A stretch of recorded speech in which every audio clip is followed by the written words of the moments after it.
Current Building Codes and the 20th Century Architecture of Frank Lloyd Wright.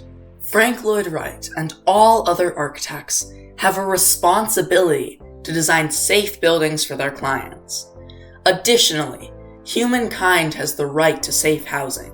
If there were no building codes, architects would have fewer restrictions, allowing housing to become unsafe. If they had been in place at the time, building codes could have helped some of Wright's buildings last longer. Frank Lloyd Wright was born on June 8, 1867, to William and Anna Wright, and died on April 9, 1959, at 91 years old. He was well known for his organic architecture, and his buildings frequently had structural errors or were burned to the ground. The first United States building code was introduced in 1788. U.S. building codes are at 4 levels: national, state, county, and regional levels. Much like History Day, building codes help make sure buildings are safe, as well as provide foundation for architects and designers. On June 8, 1867, Frank Lloyd Wright was born in Richmond Center, Wisconsin, to William and Anna Wright. At 18, Wright begins work as a draftsman for Allen D. Conover. 2 years later, he moves to Chicago to join Adler and Sullivan. In 1889, Wright built a house in Oak Park, Illinois for his family. In 1911, he began building Taliesin in Spring Green, Wisconsin. In 1916, Wright was awarded the Imperial Hotel Commission.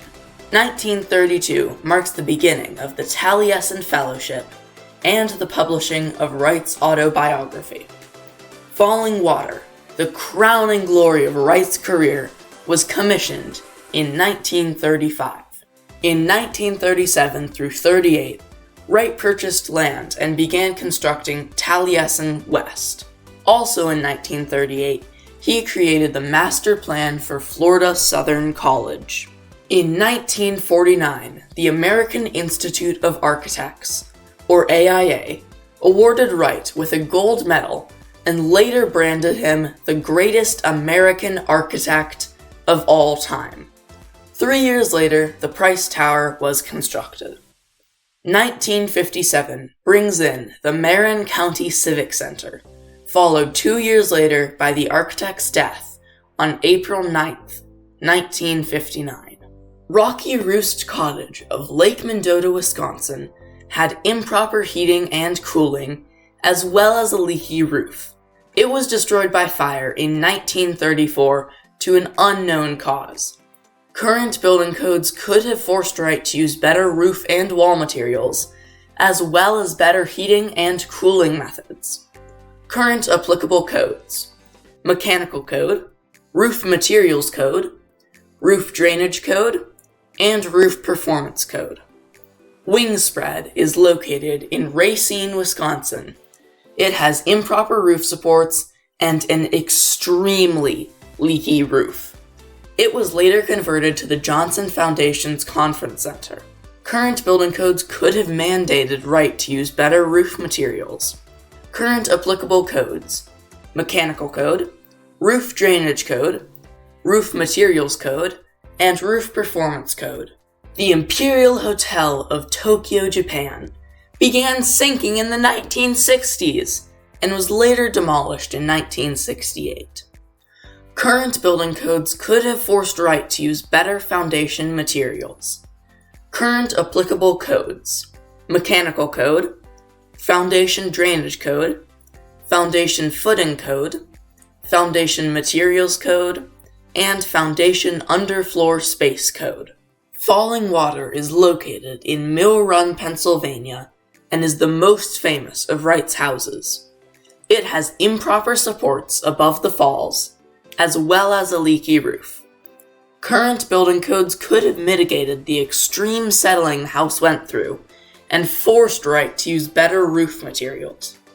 Current applicable codes: Mechanical Code, Storm Drainage Code, Roof Drainage Code, Roof Materials Code, and Roof Performance Code. Spring Green, Wisconsin is home to Taliesin, which is now a school for architecture.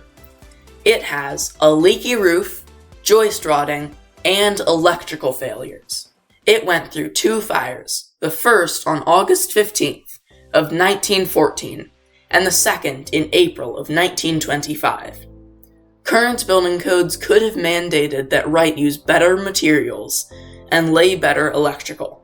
Current applicable codes: Fire Prevention Code, National Electric Code, Mechanical Code, Roof Drainage Code, Roof Materials Code, and Roof Performance Code.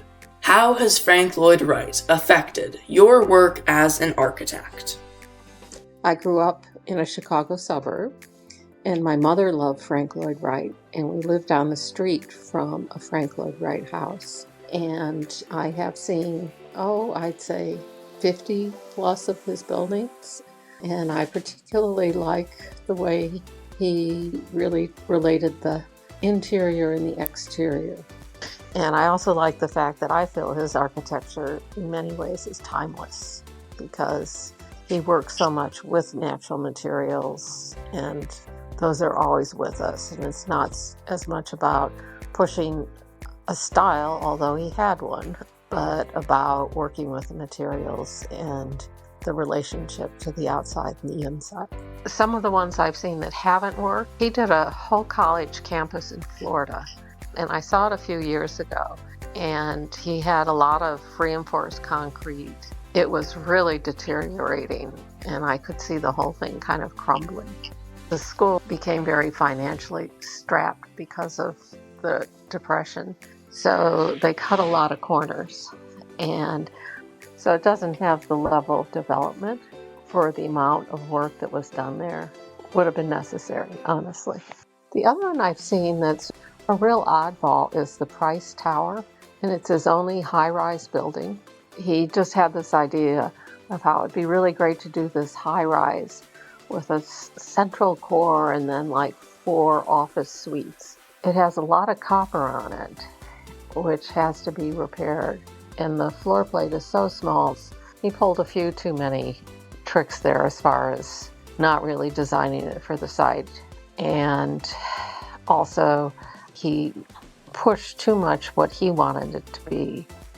I would say that some of the areas have low ceilings because he scaled things for himself. That's just doesn't make people comfortable.